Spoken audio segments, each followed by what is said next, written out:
It's April 26th, 1865, and another remarkable event is about to be uncovered by Arion, Rebecca, and Olly, the Retrospectors.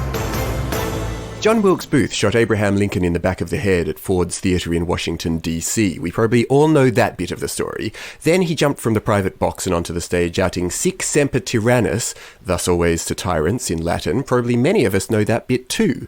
But how he came to his end, crouched in a burning barn on this day in 1865, well, that part of the tale is a bit less well known, so forgive us American pals who already know this one while we dive into the killing of Lincoln's killer. Well, first he escaped into the woods, which triggered a massive manhunt, as you'd expect if anyone goes and kills the president. But what was special in his case was that his photo was everywhere. Like on a poster with a $100,000 reward, they had photos of him because, and this is something that I think people don't know much about John Wilkes Booth, have either forgotten or don't know, he was a famous actor. He wasn't just like an actor. He was a famous actor. It was like if Kelsey Grammer killed Joe Biden. And so they had the photo ready. Yeah, by the 1860s, he had become one of the most popular and recognisable, which was useful for the hunting him down, stage actors of his day. Some called him the handsomest man in America, although in my opinion, he wasn't even the handsomest man in this conspiracy. Google Lewis Powell. And according to Terry Alford, the Professor Emeritus at North Virginia Community College, he's said to be the first actor to have had his clothes torn off by fans, which really, you know, it's a certain kind of fan, but certainly an indication that he would have been well known around the place. But he was now on the run and actually started seeing some of the coverage that was out there about him.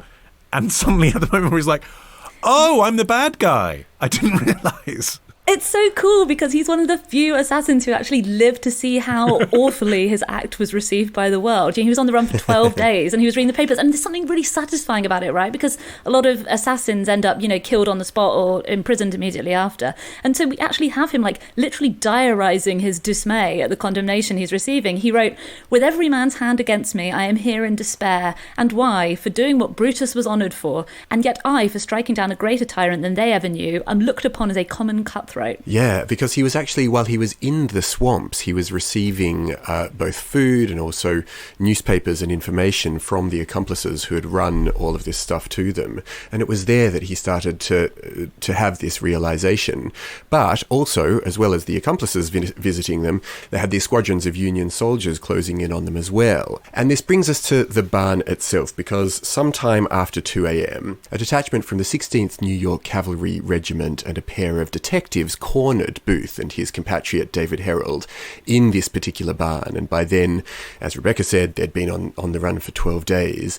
And they told him to come out. Luther Baker said, "Look, you've got 5 minutes to come out." And Booth asked for a little time to consider it, which I thought was, a good move on his part.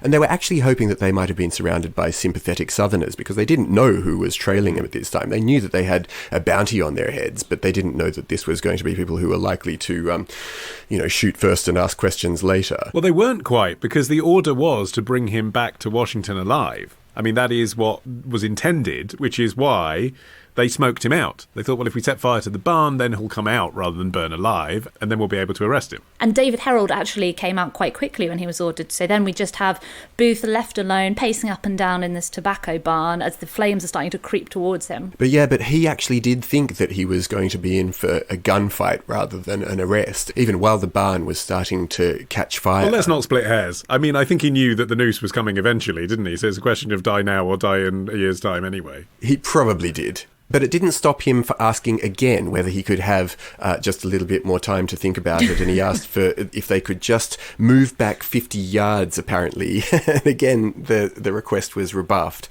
And he then said, "Well, my brave boys, prepare a stretcher for me." And one of the detectives, Everton Conger, said that it was delivered in this singularly theatrical voice, which I suppose may just have been his voice. And then he came out and was shot in the neck. And then he died. Which then led people to ask what he was doing there in the first place. Like, had he been put up by the farmer, the Garrett family, who owned the land? because, having killed him, the public then wanted every conspirator to go down as well. Richard Henry Garrett later wrote in a letter to the editor of the New York Herald, "It has always been one principle of my religion to entertain strangers, especially any that seemed to be suffering," sort of obfuscating whether he knew or didn't know that this was Booth. But the insinuation was there that hung over that family for decades afterwards, that they'd been the people to assist. And so the trigger was actually pulled by an obscure sergeant called Boston Corbett, who made his name in history books as the man who killed Lincoln. You could do an episode on him alone. He later claimed that Booth had pointed a gun at him, but this was disputed in Conger's report later. He actually recommended disciplinary action for Corbett, who already had a bit of a reputation. Yeah, he had some weird obsessions of a religious kind that manifested in him castrating himself. And some people now look back and think that he was suffering from mercury poisoning, and that might explain his sort of peculiarity. But there was this feeling that Booth could have been taken alive, and Corbett's intervention prevented that, that they could have had explanations, we could have had confessions, we could have had him facing more music than just being shot in the neck and dying. And actually his death wasn't swift. In the end, he took hours and hours to die. Immediately after he was shot, he said, "Tell mother I die for my country," which would have been really good final words. But then he spent another 5 hours, apparently sadly, saying, kill me, before he actually gave up the ghost. Yeah, the bullet hit him very close to where his bullet had struck Lincoln, in the back of the head, and it went through his neck, so he was paralysed. He was dragged to the porch, and he just lay there, like bleeding and wheezing, and eventually died of asphyxia. So it was a pretty rotten way to go. And we've covered before in this show how in America most dark history will quickly attract tourism, and it was no different here. Garrett, the farmer's sister-in-law, said that the farm enjoyed notoriety for quite some time after this. The blood spot where Booth's head lay on the porch at Mr. Garrett's has been visited by thousands of curiosity seekers and lovers, Lucinda Holloway told an interviewer 2 decades after the capture. That is a strange honeymoon spot, no? Ever since, like in more recent history, in our lifetimes, for example, it's notable how tourism to the spot is still discouraged. I mean, it's on Google Maps as one of those like historical state markers. They put a sign up saying this sign is sort of near where Booth was killed.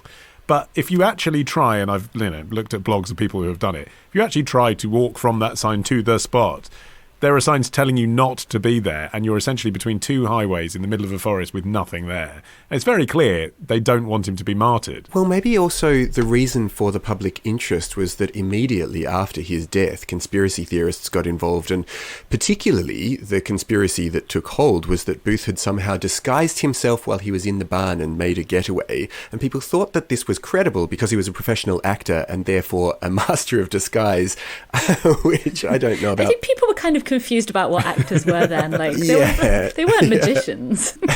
But then you had these newspaper stories that had him as far away as Mexico, India, Cuba, Brazil, all over the place. History.com says that there were rumours that he'd become a leading actor in Australia under the name of Senor Enos, but I must say I couldn't find anything to substantiate that. Another account had it that he was in the service of a sultan in Egypt and owned more than 100 camels. That would have been a pretty good outcome.